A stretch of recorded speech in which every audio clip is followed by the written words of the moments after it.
This final section, the conclusion of the 5-part video series, is very compressed, and I encourage you to read the paper in order to get more detail than is offered here. Once again, the paper is a research paper entitled A Digital Humanities Database, a Tool for Accessible Democracy. My name is Lester Levitt. I am a PhD student in the School of Public Administration at Florida Atlantic University. And as noted earlier, this is a 5-part paper.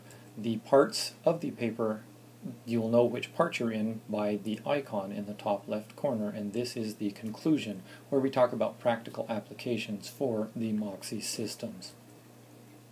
This is the web page, which for now we are calling Moxie Web. The Moxie Systems web page can be found at moxie.com, M-O-C-S-I-E. And we're just going to walk you through some of these screen captures. If you look in the bottom left corner, the policy drill down, we talked about in previous video sections about the 6 policy campaigns and the 6 media campaigns.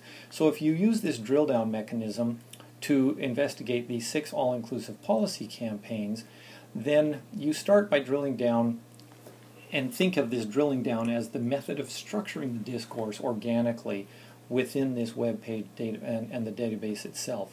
So living diverse leads into the second tier, which we can pick several options. In this case, we're choosing faith versus atheism.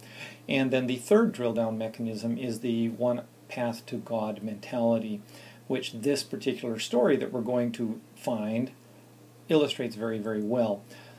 So the 6 all-inclusive media genres work the same way.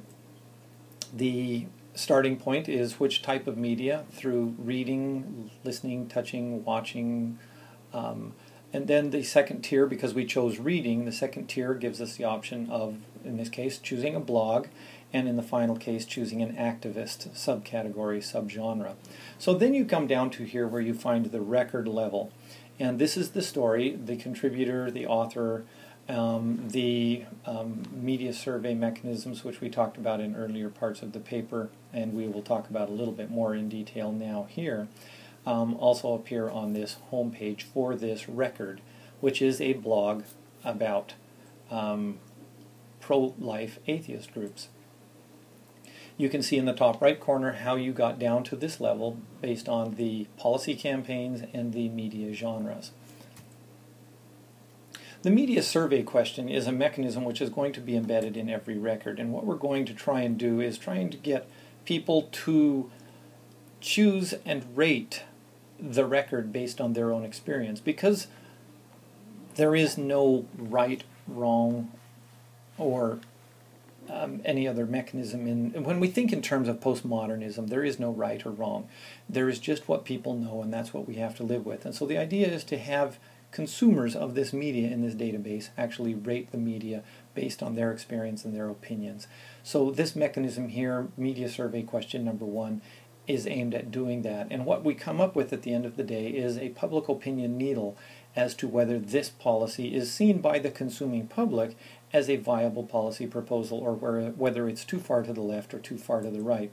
In similar ways, let's look at a hard news story now as an ideograph, because it illustrates what we're going to lead up to here in the survey question number 2. Here's a hard news story about a Manhattan businessman who wrote his will in such a way that it would have forced his gay son to marry a woman in order for his child to have any part of this trust which was left for his grandchildren. The lawyers for this man, who is married legally in New York to another man, have argued that the father's intent was actually a breach of law and that it should be struck down, because the gay man is legally married to his spouse, and the child has 2 parents and is a child within a marriage vow. And so this is where this hard news story is being placed in this database as such. We want people to rate this story as to whether they think this story outlines a good policy proposal, a starting point for a policy proposal. Does it lean too conservative? Does it lean too progressive? Or is it a good starting point right now as part number C? So obviously we want, within this database, a lot of the records to come up with a C rating. So whenever we as custodians of this database, or anybody who is using this database to help them write policy proposals, whenever they see a ideograph that rates very highly in category C, they know they've got something that's ready to actually put out there with a very strong argument for the public, and thereby influence the politics stream, which we talked about in earlier in another section, so that we know that we'll be able to get politicians behind this policy proposal if it is seen as something that has public opinion in support of it. So this is where we want to go with this survey question number 2. So engineering the discourse, we have to think in terms of how we're going to do battle with hegemony. Hegemony is the very last point which I want to talk about, because it talks to the reason for having this database. The most insidious part about hegemony, which is the point which I want to drive home more than anything else, is the idea that hegemony convinced millions and millions and millions of people to participate in their own oppression, to consent to being oppressed, because it told them a lie that was a very believable lie. They wanted to believe it, and so they passed policies that ended up, by the year 2008, creating the largest transfer of wealth in the history of humankind, as the poor people lost what little they did have to the obscenely wealthy when the markets collapsed in 2008. So this was the whole idea of hegemony, is that people were lied to and they believed it because they were given this narrative, this fabricated narrative that told them that if they just helped these people out, then everybody would be better off. But it was ultimately a lie, and people consent to their own oppression to this day, as we see policies continue to be passed that favor the obscenely rich, the global elite, and it's all being done through hegemony and narrative construction. So what we want to talk to and conclude with is this mechanism that hegemony is this brick wall that we see in this image in front of you. There's a lot of dissenting points of view. We've got the 6 campaigns for social justice up at the top of this image: poverty and materialism, oppression and racism, quality of life issues, religious-based bigotry, women's rights issues, and campaigns to end war and hate. But we can't get the voices of the counter-hegemonic side to agree. This is how hegemony wins their battles. They divide and conquer. They have us fight among ourselves so that we can never come to an agreement.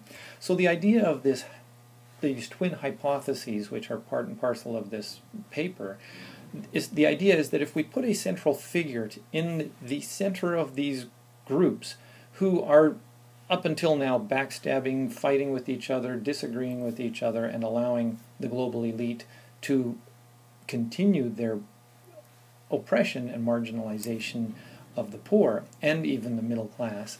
So we bring these people together with the idea of inspiring civic engagement and feeling empathy one for another. The central figure is that critical figure, that critical key to this whole thing working, because that central figure has to draw all of these voices in so that they have the collective will of the people.